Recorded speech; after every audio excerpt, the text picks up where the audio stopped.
Kami persilakan dari yang pertama tentang pernyataan selain Thariqah Nabawiyah itu tidak mau tabarok gitu ini. Begini gimana ini Bu ya? Apa yang dimaksud? Sebut aja nama thariqatnya. Ini maksudnya memang mungkin mohon maaf. Enggak, ya. ini dia menisbatkan thariqatnya ke Nabawiyah. Nabi, ya. Nama thariqat asli dia apa? Hah?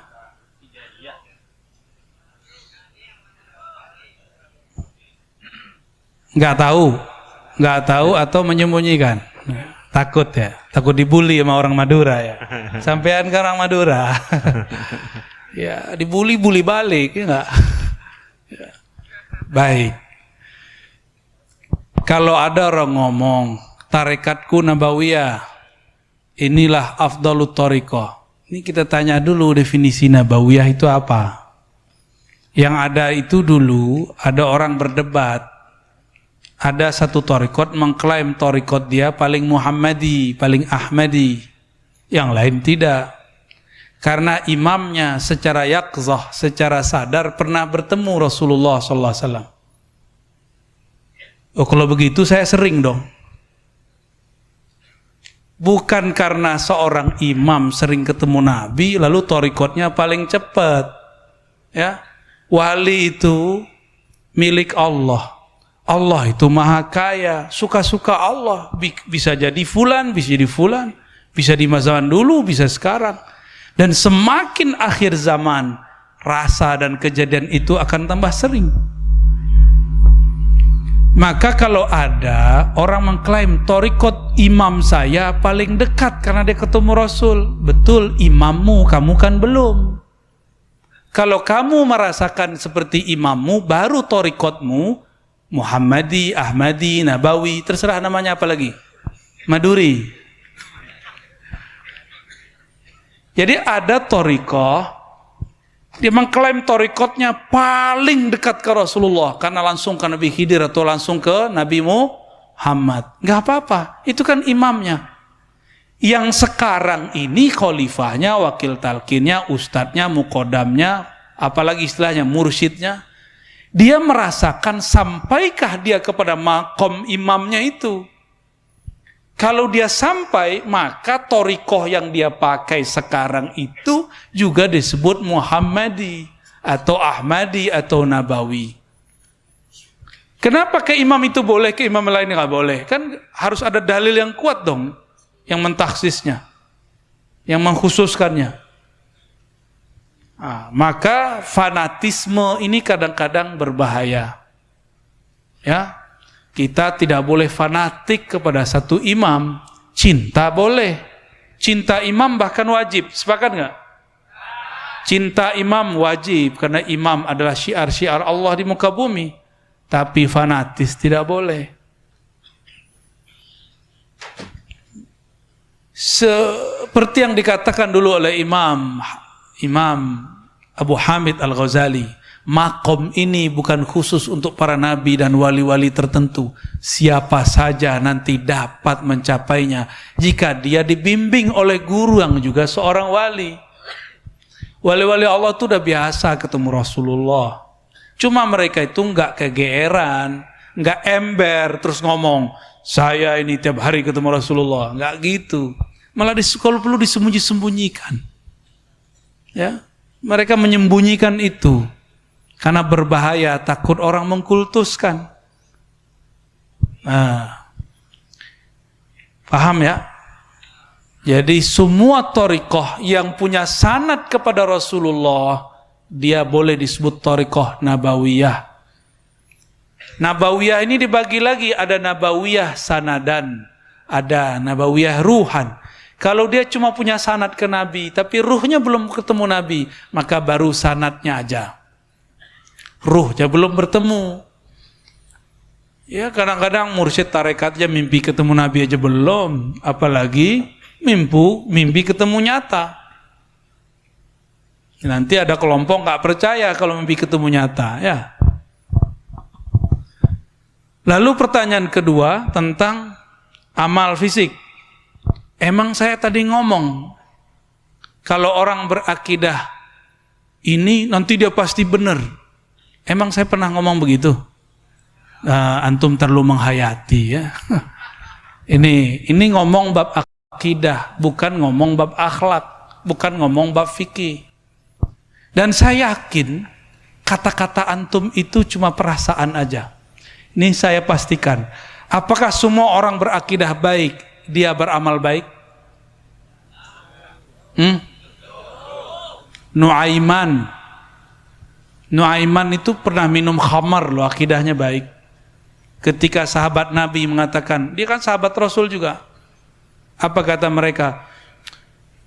Ya Amirul Mukminin, lapor ke Sayyidina Umar, uqtulhu, bunuh saja dia, atau idribhu, pukul aja dia. Apa kata Sayyidina Umar? La, fa innahu yuhibbullaha wa rasulah. Ini Nuaiman walaupun mabuk, dia cinta Allah dan Rasulnya. Imannya benar gak? Lebih tinggi iman antum atau iman Nuaiman? Nuaiman itu satu-satunya orang bisa bikin Nabi ketawa ngakak ya. Ngakaknya Nabi kan cuma giginya yang terlihat, gak bersuara. Ada yang hadir sekarang imannya lebih tinggi dari sahabat, ada gak? Kalau ada kafir, bukan khawarij lagi, munafik minimal. Karena dalam Sahih Bukhari disebutkan, man amina minan nifaq fahuwa munafiq. Siapa yang merasa dirinya aman dari kemunafikan, dialah munafik.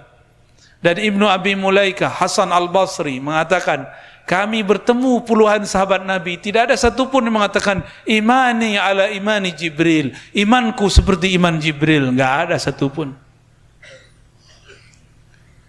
Saya ulangi pertanyaannya, sahabat Nabi ada yang dosa enggak? Ada tuh Nuaiman. Nuaiman akidahnya benar enggak? Kenapa dia masih berdosa, bermaksiat? Ya, itu tadi akidah Khawarij itu, hati-hati. Khawarij itu memastikan kalau akidah benar orang enggak boleh salah. Mana bisa begitu? Kita ini mahallun nisyan wal khata'. Apa kata Allah tabaraka wa ta'ala dalam Al-Hadis Al-Qudsi? Hafalkan hadis ini biar enggak pakai akal-akalan kalau beragama. Kullu bani Adam khata'. Kullu khata'. Setiap anak keturunan Adam itu bersalah, berdosa. Ini Bani Adam atau Bani Syaitan? Bani sama kita ya. Atau Bani Gundruwo? Gundruwo udah kayaknya udah marah-marah ini. Tenang bro. Hujan aja kita minta berhenti-berhenti kok. Masa ente mau deket-deket ya?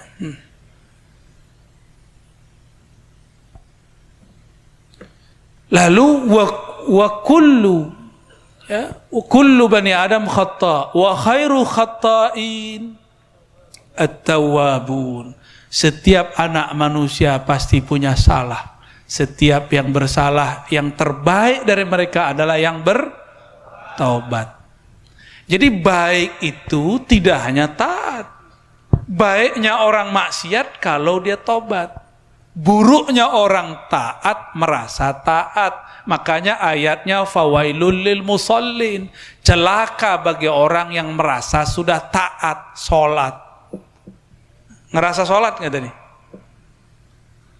Di Quran doa Nabi Ibrahim bukan Rabbi ja'alni munal musallin, nggak ada. Rabbi ja'alni muqimis salah, bukan musallin. Karena muqim dengan musalli beda. Muqim itu berusaha untuk soleh. Kalau musallin sok soleh, sok sudah benar. Itu khawarij itu. Khawarij ini salah sedikit dianggap akidahnya salah. Jadi standarnya kalau orangnya nggak benar secara zahir berarti akidahnya nggak benar. Kalau begitu berapa banyak sahabat yang kafir dengan kalam antum tadi? Berapa banyak sahabat Nabi tabiin yang jadi fasik dengan kaidah tadi? Berbahaya nggak? Ini saya ngomong begini bukan marah loh ya. Emang saya ngomongnya begini. Kalau udah bab akidah, suaranya udah begini-gini udah. Maka jangan nanya akidah sama saya. Nanya tasawuf aja biar adem. Kalau nanya tasawuf bisa mewek antum nanti ya. Kalau nanya politik takbir. Giliran diajak takbiran, kabur. Bid'ah. Ya. Taib. Paham nggak? Saya tanya ulang, kalau orang akidah aja benar, bisa salah nggak amalnya? Kalau ada orang akidahnya nggak benar, amalnya ada nggak yang benar? Ada, jadi nggak jaminan. Oke? Oke.